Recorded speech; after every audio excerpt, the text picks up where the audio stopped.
Salut, c'est Hugo. Vous n'avez pas pu passer à côté. Vendredi, le nouveau clip de PNL ODD est sorti après de longues heures de live sur YouTube. Un zoom très lent sur la planète Terre, des inscriptions secrètes dans l'ombre, des astéroïdes, des satellites et des références à leur univers. Tous les ingrédients sont réunis pour lancer le mystère avant leur prochain projet. En fait, ça fait 2 ans et demi que PNL n'avait pas sorti d'album et leur retour est attendu par énormément de fans. Dans le game des annonces d'albums, certains qualifient déjà ce live comme l'un des meilleurs coups de promo, mais ils sont pas les seuls à avoir marqué les esprits avec une com de génie et c'est ce qu'on va voir aujourd'hui. Katy Perry, elle aussi, avait fait un live pour teaser son nouvel album Witness. Bon, niveau durée, elle bat PNL puisque son live a duré 72 heures. Le moins qu'on puisse dire, c'est que l'idée était encore plus folle puisqu'elle est restée enfermée dans un loft à Los Angeles tout en se laissant filmer par 41 caméras. On la voit faire sa vie, pleurer, faire du sport, recevoir des amis, bref, une vraie télé-réalité. Autre très bon coup de com', l'artiste Frank Ocean, bon, c'était pas vraiment un live, mais le chanteur a également sorti une vidéo bien spéciale pour ses albums Blonde et Endless. Pour lui, pas de terre mystérieuse qui tourne en rond ni de loft à Los Angeles, mais une vidéo de 40 minutes de lui-même en train de construire un escalier. Il l'appellera The Stairway to Heaven, autrement dit l'escalier vers le paradis. Même principe pour Pharrell Williams qu'on n'a plus besoin de présenter. Pour la sortie de Happy, le chanteur a posté un clip interactif de 24 heures. Dessus, on y voit des personnes danser à tour de rôle sur la musique Happy qui tourne en boucle derrière. Bref, de quoi devenir fou très rapidement.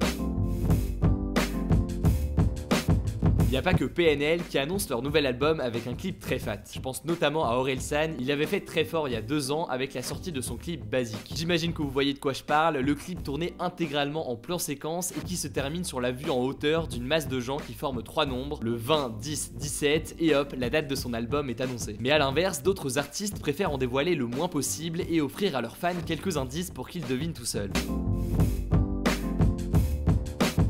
Pour la sortie de l'album Revival, Eminem avait, par l'intermédiaire de son producteur, posté la photo d'une fausse pub de médicament. Ce médicament, il s'appelait Revival et tout juste après, Eminem confirme la théorie de quelques fans et poste une sorte d'ordonnance avec écrit Walk on Water, le premier titre de son album. Le belge Damso s'est lui aussi amusé avec ses fans et dans une courte vidéo postée sur les réseaux sociaux, on voit apparaître 8 lettres de l'alphabet grec. À l'époque, j'avais pas compris, mais pour trouver la date de sortie de son album Lithopédion, il suffisait d'additionner les places des lettres dans l'alphabet. C'est tordu, mais une fan a réussi, ça fait 156, autrement dit le 15-06. En matière d'énigmes et d'attentes, impossible de ne pas parler de BTS. Le boys band de K-pop sud-coréen a annoncé un nouvel album pour le 12 avril et des théories extrêmement intéressantes circulent à son propos. Ce qui est assez dingue, c'est les indices que le groupe laisse aux fans dans des clips, dans le nom des anciens albums, etc. Après des recherches de l'ARMY, la communauté de fans de BTS, il apparaît que le nom de l'album fait directement référence à l'ouvrage Jung's Map of the Soul, écrit par le psychanalyste Murray Stein en 1998. Ces nombreuses références à des auteurs de psychanalyse et le fait de traiter de telles thématiques accentue en tout cas l'attente, puisque 1 mois avant sa sortie, l'album a déjà été précommandé plus de 2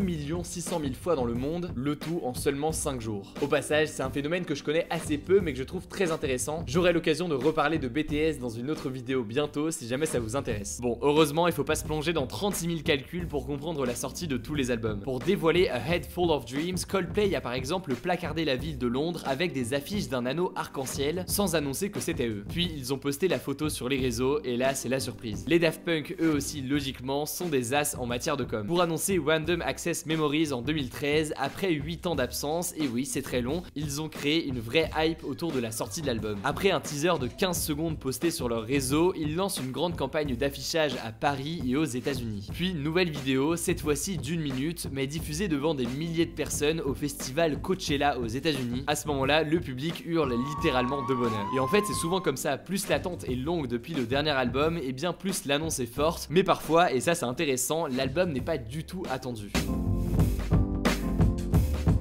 C'est ce qu'a vécu le public de Nekfeu lors d'un concert à Bercy. En plein show, vers 23 h, les lumières s'éteignent d'un coup et chaque personne du public reçoit un SMS. Ils reçoivent tous le même, je t'annonce en exclusivité la sortie de mon nouvel album Cyborg. Le tout est alors suivi d'un live d'un des titres nommé Squat et qui est diffusé par ailleurs en direct sur les réseaux sociaux. Évidemment, la surprise a fait son effet et plus généralement, beaucoup d'artistes sortent des albums surprises sans prévenir ni faire de communication. C'est comme ça qu'après avoir été très critiqué sur son dernier album, Eminem a sorti Kamikaze du jour jour au lendemain, 9 petits mois après. Même recette pour Kendrick Lamar et son album Untitled Unmastered, sorti un vendredi matin sans que personne ne s'en doute. Niveau surprise, deux autres artistes ont fait très fort, c'est Beyoncé et Jay-Z sous leur groupe duo The Carters. À la toute fin d'un concert au London Stadium, le couple a annoncé sur écran géant la sortie de leur nouvel album et double surprise, ils balancent dans la foulée leur clip du titre Ape Shit tourné au Louvre à Paris. Autre promo de génie, cette fois-ci elle est française et c'est Vald.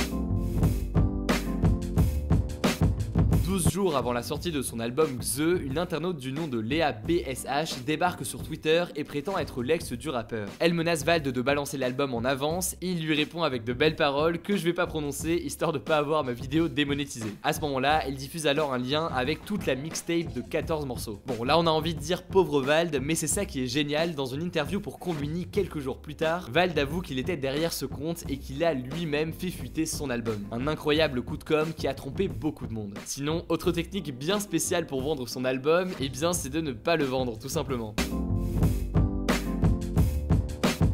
Et oui, certains artistes annoncent des albums gratuits, et celui à qui on pense tout de suite, évidemment, c'est Jul qui a sorti un album gratuit en 2015, 2016, 2017 et 2018. A noter quand même que d'autres l'ont fait avant lui, comme Radiohead avec In Rainbows. Bon, en fait, l'album n'était pas totalement gratuit puisque c'était à l'acheteur de décider le prix qu'il souhaitait mettre, mais en fait, c'était une façon toute simple de contrer le piratage. Pour terminer, un petit bonus, c'est peut-être l'une des promos d'albums la plus what the fuck. Bon, sincèrement, j'ai jamais su prononcer leur nom, mais c'est celle du Wu-Tang Clan avec l'album Once Upon a Time in Shaolin. Je vous rassure, cet album il est sorti en streaming, mais physiquement il n'en existe qu'un seul exemplaire au monde. Il a été vendu aux enchères en 2015 pour 2 millions de dollars et attention, l'acheteur ne peut pas l'exploiter commercialement avant 2103. Du coup, clairement, ça lui laisse le temps de l'écouter. Voilà, c'est tout pour les meilleures promos et annonces d'albums. Et si l'actu culturelle vous intéresse, sachez que sur Instagram on a lancé un nouveau format, ça s'appelle l'Instant Culte et en gros tous les samedis on vous fait un résumé des actualités culturelles de la semaine. Ça vient compléter les autres formats, notamment les actus du jour qu'on poste tous les soirs à 18h.